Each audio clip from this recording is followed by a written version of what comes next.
Hello दोस्तों, welcome to my YouTube channel. आज की इस वीडियो में हम बात करने वाले हैं ज्योग्राफी के पार्ट 2 के बारे में। ज्योग्राफी का पार्ट 1 हमने ऑलरेडी पढ़ा दिया था। ज्योग्राफी के पार्ट 2 में हम बात करने वाले हैं आज सौर मंडल के बारे में।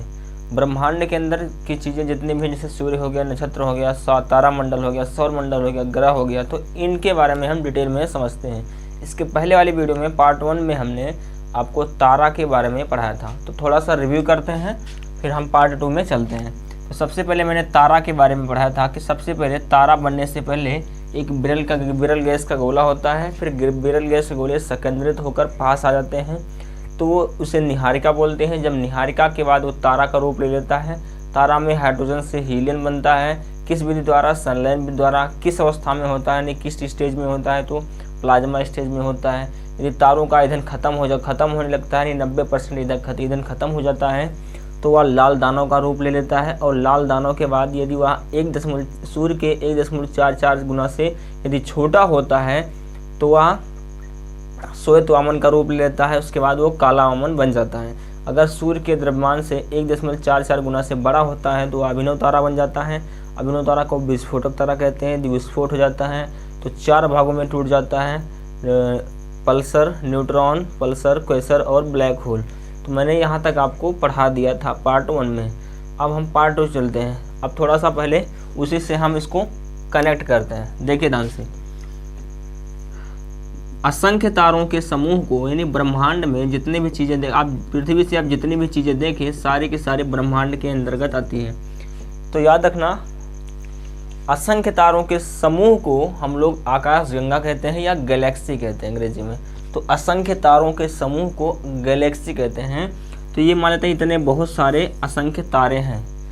100 अरब, गिनती नहीं की जा सकती कितने तारे हैं। तो 100 अरब तारे हैं, यानी कि बहुत सारे तारों के समूह को हम लोग आकाशगंगा या गैलेक्सी कहते हैं। तो मान लेते हैं ये एक तारों का समूह ये है, एक तारों का समूह इधर है, ये हो गया। दूसरा तारों का समूह यहाँ मैं बना देता हूँ, ये सब तारा है। बहुत ध्यान से समझना, आपको बहुत अच्छे समझ में आएगा। तो ये तीसरा तारा का समूह है। एक और बना देते हैं, तो एक तारा का समूह मैं यहाँ बना देता हूँ, एक तारा का समूह यहाँ है। 5 तारा के समूह हमने बनाया है। क्वेश्चन याद रखना, सुनना ध्यान से। अब 5 तारा के समूह हैं। ब्रह्मांड में तारों के समूह को हम लोग आकाशगंगा कहते हैं। एक आकाशगंगा यहाँ है, एक आकाशगंगा ये है, दूसरा ये, तीसरा ये, चौथा ये। तो नाम देते हैं इसका फर्स्ट, सेकेंड, थर्ड, 4 एंड 5। 5 मैंने 5 आकाशगंगा आपके सामने बनाया हुआ है। तो ये 5 आकाशगंगा है। अब कितने आकाशगंगा हैं आपको मैं पहले ये बता देता हूँ। उससे पहले एक आकाशगंगा में लगभग 100 अरब तारे हैं। एक आकाशगंगा में लगभग 100 अरब तारे हैं और पूरे ब्रह्मांड में लगभग 100 अरब आकाशगंगा हैं। क्या बोला? ध्यान से सुनना। एक आकाशगंगा में 100 अरब तारे हैं, लगभग, गिनती नहीं कर सकता कोई, इतने तारे हैं। तो लगभग में 100 अरब तारे हैं एक आकाशगंगा में, और ब्रह्मांड में ऐसी 100 अरब आकाशगंगा विद्यमान है। ठीक है, तो यानी कि बहुत बड़ा ब्रह्मांड है, छोटा मोटा है नहीं, मतलब कोई कल्पना भी नहीं कर सकता कि कितना बड़ा है। ठीक है, तो 100 अरब तारे हैं और 100 अरब तारों में से याद रखना कि एक आकाशगंगा में लगभग 100 अरब तारे हैं। अब इन्हीं 100 अरब तारों में कोई एक आकाशगंगा में हमारा अपना सूर्य है, चाहे वो पहले में, दूसरे, तीसरे, चौथे में, 5वें में। तो मान लेते हैं किसी एक में हमारा अपना सूर्य है। ठीक है, ये मान लेते हैं सूर्य है। चलिए इसी को मान लेते हैं, ये मान लेते हैं हमारे पास एक सूर्य है। ठीक है, अब ये हो गया सूर्य।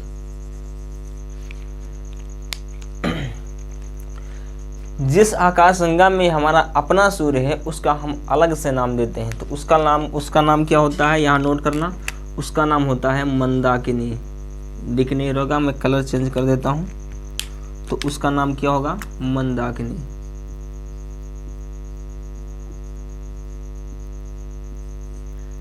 ठीक है, क्या होगा? जिस आकाशगंगा में हमारा अपना सूर्य है उसको हम बोलते हैं मंदाकिनी। दूसरा नाम क्या हो सकता है? मिल्की वे। मिल्की वे। और मिल्की वे का हिंदी नाम क्या होता है? दुग्ध मेखला।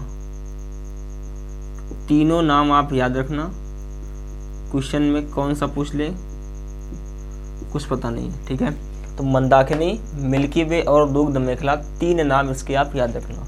क्वेश्चन आप यहीं से पूछता है कि हमारे सौरमंडल का नाम क्या है, नहीं हमारे सौरमंडल का नाम क्या है, तो वो है मंदाकिनी। याद रखना एक चीज़, यहाँ पे ये चीज़ याद रखना कि हमारे सौरमंडल में सूर्य विद्यमान है, उसी में तारा भी है, उसी में नक्षत्र है, उसी में तारामंडल है, उसी में ग्रह है, सब कुछ इसी में विद्यमान है जहाँ पे सूर्य है। इसके पिछले वाले वीडियो में जितने लोगों ने देखा होगा उसको ये ज़रूर पता होगा कि असंख्य तारों के समूह को हम लोग गैलेक्सी या तारा सौरमंडल गैलेक्सी या आकाशगंगा कहते हैं।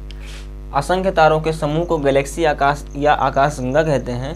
तो ये जो अपना सूर्य है ये भी एक प्रकार का तारा ही है, मतलब ये सूर्य है और सूर्य भी एक क्या है? तारा है।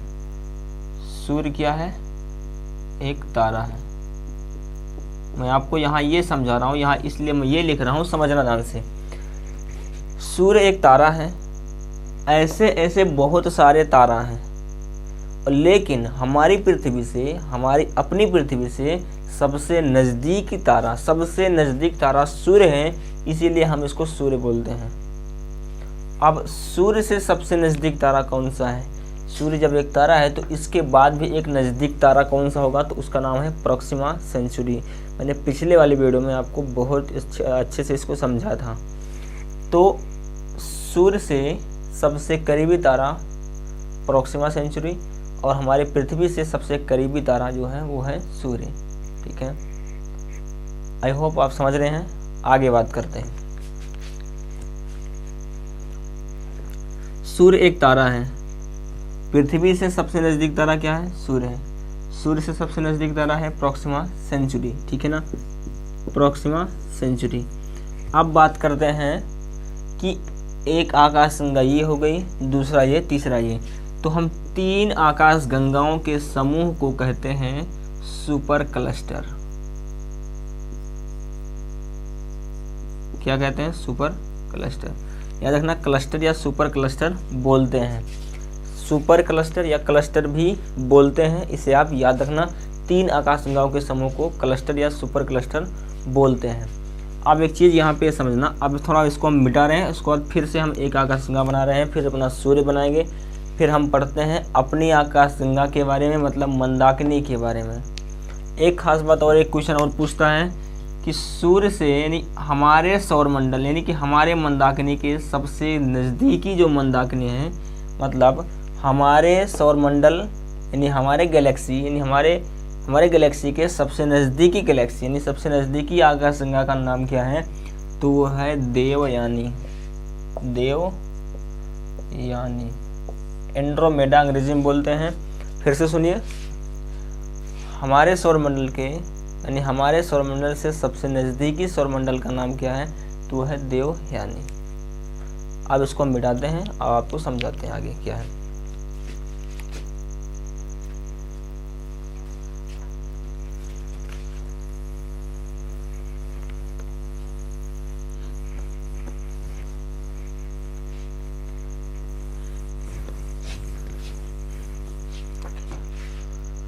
आगे देखिए, हम सबसे पहले एक बनाते हैं सौरमंडल।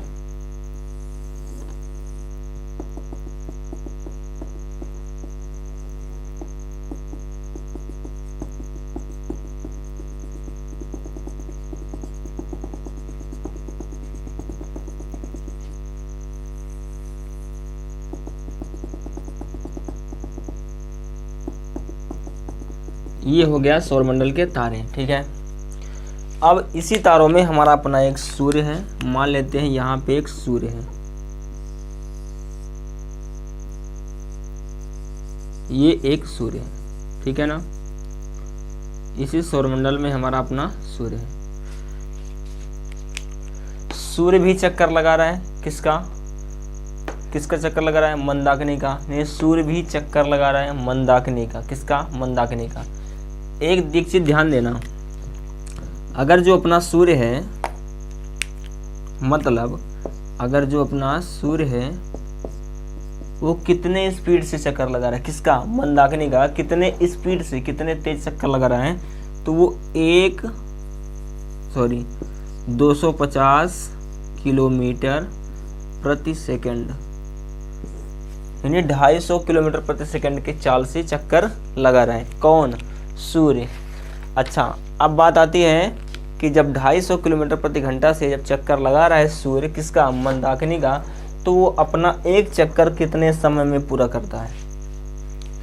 मतलब 250 किलोमीटर प्रति सेकंड के चक्कर वेग से अगर सूर्य चक्कर लगा रहा है अपनी मंदाकिनी का, तो वो कितने समय में अपनी मंदाकिनी का एक चक्कर पूरा करेगा? तो वो होगा 25 करोड़ साल। 25 करोड़ साल। ये चीज आप याद रखना, 25 करोड़ साल में वो अपनी मंदाकिनी का एक चक्कर पूरा करने वाला है। अब बात आती है कि चक्कर किस दिशा से लगाता है, क्लॉकवाइज या एंटी क्लॉकवाइज। ठीक है, उत्तर पूर्व पश्चिम या पश्चिम पूर्व, किस दिशा में? तो ये एंटी क्लॉकवाइज लगा रहा है। देखिए, एंटी क्लॉकवाइज आप नहीं समझोगे। क्लॉक मतलब होता है घड़ी, ये है घड़ी, यहाँ बजता है 12, यहाँ 6, यहाँ 3 और यहाँ 9। तो घड़ी की सुई इधर से चलती है कि नहीं? तो इधर चलती है, ऐसे जाती है, तो इसे बोलते हैं क्लॉकवाइज, इसे बोलते हैं क्लॉकवाइज। लेकिन अगर उल्टा दिशा में जाया जाए तो उसे बोलते हैं एंटी क्लॉकवाइज। हमारी पृथ्वी जो है, हम आपको दिखाते हैं, ये हमारी पृथ्वी जो है क्लॉकवाइज चक्कर नहीं लगाती, वो एंटी क्लॉकवाइज लगाती है। अब एंटी क्लॉकवाइज किधर होगा? ये उल्टी दिशा में, मतलब ऐसे, ठीक है, इधर से हमारी पृथ्वी एंटी क्लॉकवाइज चक्कर लगाती है, ना कि क्लॉकवाइज। ठीक है, आई होप आप समझ रहे हैं। आगे बात करते हैं। आप आगे देखिए, सूर्य भी चक्कर लगाता है अपनी मंदाकिनी का। किसका? मंदाकिनी। यहां मैं लिख देता हूं मंदाकिनी। कितने समय पहुंचेगा? 25 करोड़ साल में। अगर सूर्य को अपना हैप्पी बर्थडे मनाना हो तो 25 करोड़ साल लगेंगे उसको एक चक्कर पूरा करने में। कितने स्पीड से चल रहा है? 250 किलोमीटर प्रति सेकंड, मतलब एक सेकंड में 250 किलोमीटर निकल जाएगा। किसी स्टेट को नागना हो, यानी किसी स्टेट को अगर क्रॉस करना हो, मान लेते हैं उत्तर प्रदेश है, तो बहुत ही ज़्यादा नहीं तो 2 से 3 सेकंड, बहुत ज़्यादा मैंने ले लिया, 2-3 सेकंड में तो पार कर जाएगा। इतनी स्पीड से सूर्य चक्कर लगाता है किसकी? मंदाकिनी का। आप इमेजिन करिए कि इतनी स्पीड से चक्कर लगा रहा है तो कितना बड़ा होगा ये मंदाकिनी। आगे बात करते हैं।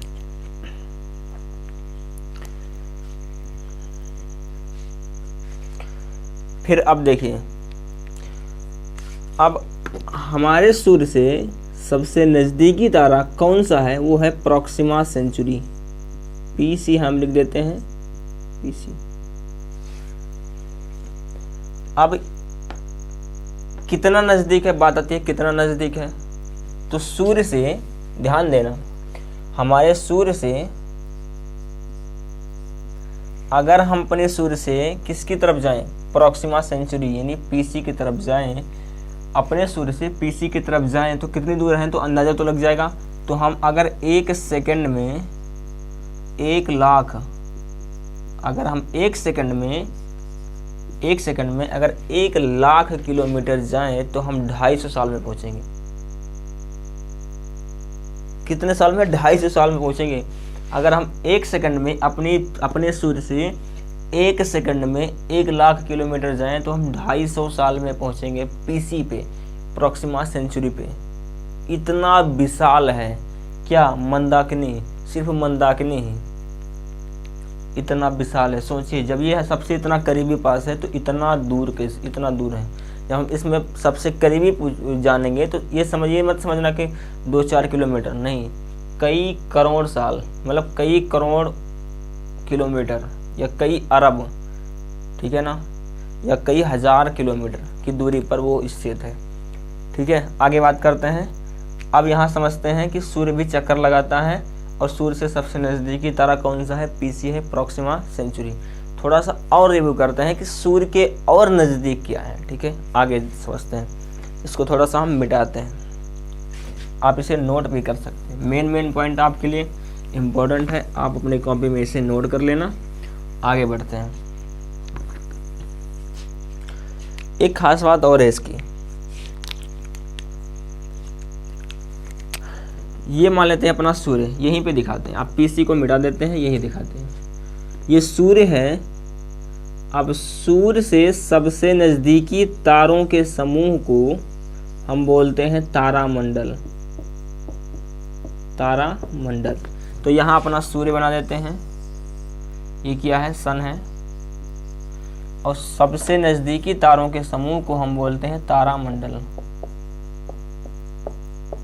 ठीक है, कितने तारामंडल हैं, 89 तारामंडल है, मुख्य 89 ही है। ठीक है, आप इसे 89 याद रखना।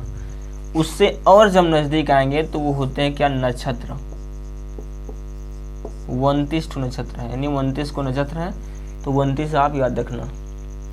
जो लोग पंडित विद्वान होते हैं, नाम आप विचारते हैं, हथेली पे देखते हैं नक्षत्र किस नक्षत्र में हो, कहते हैं नक्षत्र पैदा कहाँ है, ऐसा लोग बोलते हैं। तो वो ये 29 नक्षत्र होते हैं, इन्हीं का ज्ञान होता है उन लोगों को, यहीं से बताते हैं शनि ग्रह की छाया पड़ी है, पता नहीं क्या क्या वो लोग बोलते हैं। आगे बात करते हैं, नक्षत्र के बाद आते हैं यहाँ पे ग्रह, और पास आएंगे तो ग्रह, तो ग्रह मिलेंगे, कितने ग्रह हैं, 8 ग्रह हैं। इसको हम सौर मंडल भी बोलते हैं, सौर मंडल, यहाँ आपका आता है सौर मंडल। और इन्हीं सौर मंडल में क्या विद्यमान है, हमारी अपनी पृथ्वी विद्यमान है, तो इन्हीं सौर मंडल में पृथ्वी विद्यमान है। तो आप समझ चुके होंगे अब क्या है पूरा डिटेल इसका, कि सूर्य है, सूर्य से सबसे नज़दीक क्या है, फिर सौर मंडल है, यानी ग्रह होंगे, उसके और दूर क्या होंगे, नक्षत्र होंगे, उसके और दूर क्या होंगे, तारामंडल होंगे, उसके और दूर क्या होंगे, सब के सब तारे ही होंगे, मतलब मंदाकिनी होगी, फिर एंड्रोमेडा देवयानी होगी, उसके बाद बहुत सारे ग्रह होंगे। मतलब सौर मंडल बहुत विशाल है, बहुत 100 अरब सौर मंडल हैं। ठीक है, बहुत सारे हैं। तो हमें सिर्फ आपको ये चीज़ पूरा डिटेल में नहीं पढ़ना है इसके बारे में कि 89 तारामंडल हैं तो एक एक तारामंडल को पढ़ना है, नहीं। नक्षत्र 27 नक्षत्र पढ़ना ही नहीं है। हाँ, ग्रह है तो ग्रह 8 ग्रह के बारे में आपसे क्वेश्चन पूछता है, तो हम 8 ग्रह पढ़ लेते हैं और सूर्य के बारे में पढ़ लेते हैं। फिर ग्रह जो पढ़ेंगे उसका उपग्रह भी होता है, चंद्रमा, पृथ्वी, ये सब पढ़ लेंगे बाद में, तो ये ख़त्म हो जाएगा। फिर जब हम आते हैं फिर जियोग्राफी पे, जियोग्राफी मतलब ये है कि पृथ्वी के बारे में अध्ययन करेंगे। यहाँ देखिए ये पृथ्वी है, और पृथ्वी के बारे में हम अध्ययन क्या करेंगे, पृथ्वी में महाद्वीप कितने हैं, महासागर कितने हैं, पठार कितने हैं, पर्वत कितने हैं, सबसे ऊंची चोटी क्या है, जलवायु कैसी है, हर चीज़ के बारे में, ज्वालामुखी क्या है, बंदरगाह क्या होता है, सब के पृथ्वी के अंदर के बारे में जहाँ हम डिटेल में बात करेंगे तो हो जाएगा जियोग्राफी। अभी ये क्या चल रहा है, एस्ट्रोनॉमी, मतलब अंतरिक्ष विज्ञान। ठीक है, आगे बात करते हैं। आपको समझ में तो आ गया होगा कि अब हमें पढ़ना कैसा है। 89 तारामंडल हो गया, तो अब 89 तारामंडल को हम डिटेल में नहीं पढ़ने वाले हैं। नक्षत्र की बात करते हैं तो 29 नक्षत्र हैं, तो इनको भी हम डिटेल में पढ़ने वाले नहीं हैं। ग्रह के बारे में हम पढ़ेंगे डिटेल में। ग्रह के बारे में बुध, शुक्र, पृथ्वी, मंगल, बृहस्पति, शनि, अरुण, वरुण और यम, ये 8 ग्रह हैं। 9वां ग्रह यम था, 9वां ग्रह यम था और यम को निकाल दिया गया, बचे हैं 8। कौन कौन से, बुध, शुक्र, पृथ्वी, मंगल, शनि, अरुण और वरुण। ठीक है, तो सूर्य के बारे में पढ़ेंगे, फिर हम आ जाएंगे ग्रह के बारे में। तो आई होप आप इतना समझे होंगे। अब हम आगे की क्लास हमारी रेगुलर चलती रहेगी और मैं आपको इसके बाद पढ़ाऊँगा ग्राह के बारे में, ठीक है। तो यदि आपको वीडियो पसंद आए तो चैनल को सब्सक्राइब करना ना भूलें। अब हम मिलते हैं आपको नेक्स्ट वीडियो में, पार्ट 3 लेकर मैं आऊँगा। अगर वीडियो पसंद आए तो कमेंट बॉक्स में अपनी राय ज़रूर देना। मिलेंगे हम नेक्स्ट वीडियो में, तब तक के लिए जय हिंद।